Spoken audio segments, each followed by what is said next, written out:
मोहन और विजय दोनों भाई थे। दोनों के पास खेती करने के लिए भरपूर खेत था, लेकिन फिर भी मोहन एक मेहनती किसान था, जिससे खेत में अच्छी फसल हुआ करती, साथ ही बहुत अच्छा मुनाफा भी हुआ करता। तो वहीं दूसरी तरफ मोहन का छोटा भाई विजय, जो कि बहुत ही आलसी था, जिसे न तो ठीक से किसानी करने में मन लगता था और ना ही घर के कामकाज में। ऐसे ही एक सुबह मोहन बहुत देर से विजय को आवाज लगा रहा था। विजय, ओ विजय, अरे कब तक सोता रहेगा? भूल गया क्या काम पर जाना है विजय? तभी विजय की पत्नी सीमा नीचे आती है और कहती है, भैया आज वो खेत पर काम करने नहीं जा पाएंगे, आप अकेले चले जाओ, उनकी तबीयत कुछ ठीक नहीं है। क्या हो गया उसे? देख रहा हूं उसकी तबीयत आजकल कुछ ज्यादा ही खराब हो रही है। अरे किसी अच्छे डॉक्टर को दिखा लो एक बार। भैया वो कह रहे थे कि थोड़ी देर में वो डॉक्टर के पास जाएंगे, इसलिए आप बेकार में उनका इंतजार मत कीजिए, आप चले जाइए। अच्छा ठीक है, लेकिन उसे बोलना कि वो अपना ख्याल रखे। मोहन बेचारा अकेले ही खेत में काम करने चला जाता है। ऐसे ही मोहन के जाने के बाद सीमा और विजय दोनों आपस में बातें करते हैं और कहते हैं, गए तुम्हारे भाई खेत में काम करने के लिए। चलो अच्छा है, और वैसे भी जब तक बड़े भैया हैं तब तक मुझे खेत में काम करने की क्या जरूरत है? हाँ और क्या, जब तक इस खेत का बंटवारा नहीं हो जाता तब तक आपको इस खेत पर कोई मेहनत करने की जरूरत नहीं है। मैं तो चाहती हूं कि जल्दी से खेत और घर का बंटवारा हो जाए, ताकि हम अकेले हमारे खेत पर मेहनत करें, ताकि खेती करने से जितना भी मुनाफा होगा हमारा होगा।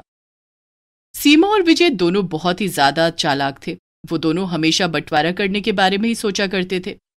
ऐसे ही अगली सुबह फिर से मोहन खेत में काम करने के लिए तैयार हो रहा था। बार बार अपने भाई विजय को आवाज लगाता है।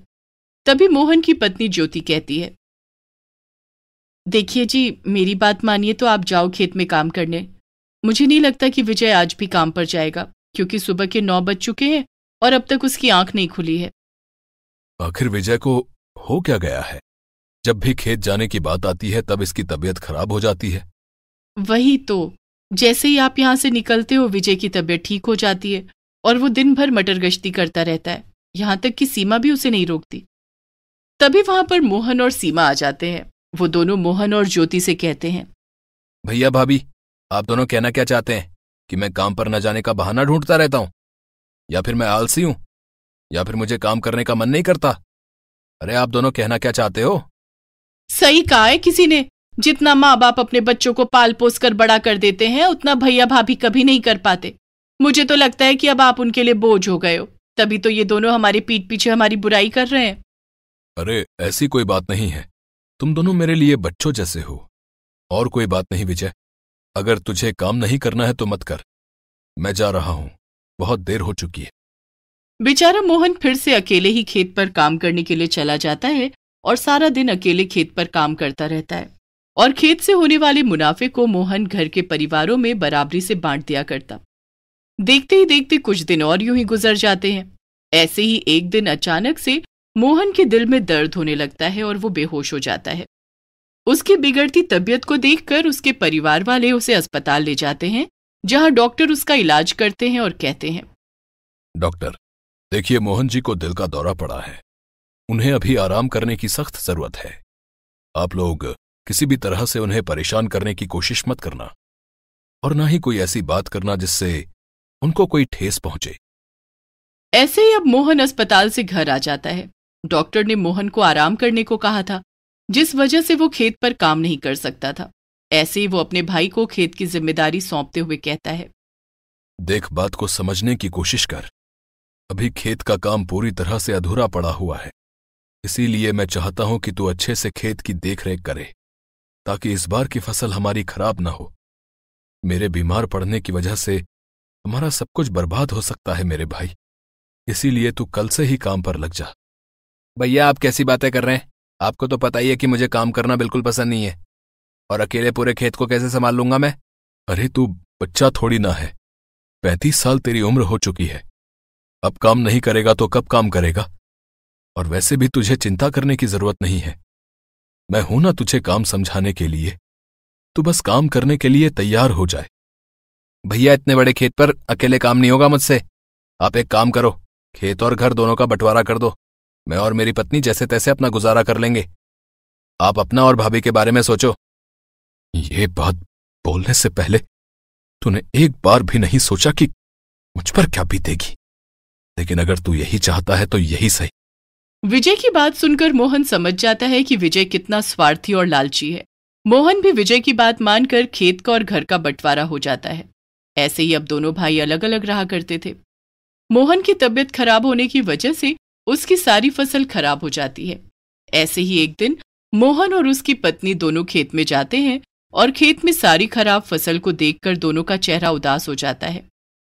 हे भगवान, आखिर क्यों हुआ ये सब मेरे साथ?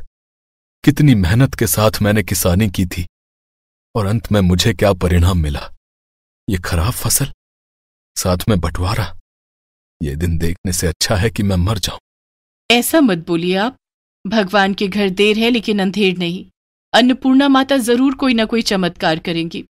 दोनों पति पत्नी आपस में बातचीत कर ही रहे होते हैं कि तभी अचानक से बारिश होने लगती है। बारिश होते ही पूरे खेत में हरे मटर की फसल लहराने लगती है। ये सब कुछ अपने आप हो रहा था। ये देखकर दोनों पति पत्नी हैरान थे। थोड़ी देर में सब कुछ शांत हो जाता है।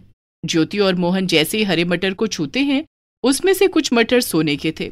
ये देखकर मोहन और ज्योति, ये सब क्या है? मुझे तो कुछ भी समझ में नहीं आ रहा है। लेकिन मैं सब कुछ अच्छे से समझ चुकी हूँ। अन्नपूर्णा माता शायद हमारी मदद करना चाहती हैं, इसीलिए उन्होंने ये सब किया है। आपका बहुत बहुत शुक्रिया अन्नपूर्णा माता। आज आपकी वजह से हमारी बहुत मदद हुई है, वरना ऐसे बुरे वक्त में हमारे अपनों ने ही हमारा साथ छोड़ दिया था। देखते ही देखते मोहन की तबीयत में भी सुधार आने लगता है। धीरे धीरे अब सब कुछ ठीक हो गया था। मोहन फिर से अपने खेत में काम करने लगता है।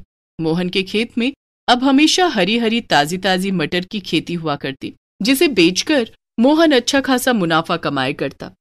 तो वहीं दूसरी तरफ विजय एक नंबर का आलसी था। वो कभी खेत में काम करता तो कभी सारा दिन आराम से घर में सोता रहता। ये सब देखकर सीमा को बहुत गुस्सा आता है और वो अपने पति से कहती है, आखिर कब तुम्हारा आलस का भंडार खत्म होगा? अरे जब देखो तब तुम्हें नींद आती रहती है। अरे सीखो कुछ अपने बड़े भाई से। बीमार होने के बावजूद उन्होंने इतना सब कुछ कर दिया है और एक तुम हो, स्वस्थ होने के बावजूद बीमार रहते हो। देखो, जब मेरा मन करेगा तब मैं काम पे जाऊंगा, समझी? अभी मुझे नींद आ रही है, सोने दो। अरे घर में खाने के लिए राशन नहीं है, आखिर कब तक ऐसे चलता रहेगा? अरे कब सुधरोगे तुम? जब तक हम भैया भाभी के साथ थे तब तक हमें किसी भी चीज की कोई टेंशन नहीं थी, लेकिन अब हम अलग रहते हैं, इसलिए हमें मेहनत करने की बहुत जरूरत है। बात को समझने की कोशिश करो तुम। अरे यार, भगवान के लिए जा यहां से। अब मुझे सोने दे, नींद आ रही है मुझे, चल। विजय के आलस के चक्कर में उसकी सारी की सारी फसल खराब हो जाती है और उसे बहुत बड़ा नुकसान हो जाता है। ये सब देखकर दोनों पति पत्नी को अपने किए पर बहुत पछतावा महसूस हो रहा था। आज अगर बड़े भैया हमारे साथ होते तो शायद ये सब कभी नहीं होता। आज मुझे अपने किए पर बहुत पछतावा महसूस हो रहा है सीमा। तुम बिल्कुल सही कह रहे हो। हमने भैया भाभी का साथ छोड़कर अच्छा नहीं किया। मैं तो कहती हूँ जो हुआ उसे भूलकर भैया भाभी से हाथ जोड़कर माफी मांग लेते हैं और फिर से साथ रहने की बात करते हैं। तुम बिल्कुल ठीक कह रही हो सीमा। अब जब हमारा सब कुछ बर्बाद हो चुका है तो क्यों ना हम हाथ जोड़कर भैया भाभी से माफी मांग लेते हैं, और मुझे भैया पर पूरा यकीन है वो मुझे जरूर माफ करेंगे। मुझे तो ये समझ में नहीं आ रहा कि आखिर कौन सा मुंह लेकर जाएंगे हम उनके पास। आज खुद के किए पर ही बहुत शर्मिंदगी महसूस हो रही है। तुम चिंता मत करो, मुझे अपने भाई पर पूरा यकीन है, वो मुझे माफ कर देगा और मुझे अपने साथ रख लेगा। विजय और सीमा दोनों मोहन के पास जाते हैं और उनसे हाथ जोड़कर माफी मांगते हैं। मैं तुम दोनों को माफ तो कर दूंगा, लेकिन तुम दोनों को अपने साथ नहीं रखूंगा, क्योंकि तुमने मुझे मेरे बुरे वक्त में छोड़ा है और इससे तुमने ये साबित कर दिया कि तुम मेरे सगे होकर भी सगे नहीं हो। लेकिन इंसानियत के नाते तुम्हें जब भी मेरी मदद चाहिए होगी, तुम हमेशा मुझे अपने पास देखोगे। भाभी, आप भैया को समझाओ ना कि हमें वो माफ कर दे, फिर से एक साथ रहने को तैयार हो जाए। नहीं सीमा, जिस वक्त तुम दोनों को हमारा साथ देना था उस वक्त तुम दोनों ने हमें छोड़ दिया था।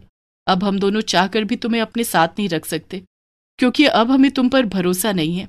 सीमा और विजय दोनों उदास होकर वहां से अपने घर आ जाते हैं और उन दोनों को समझ में आ जाता है कि भरोसा तोड़ना बहुत आसान है, लेकिन भरोसा बनाना बहुत मुश्किल है।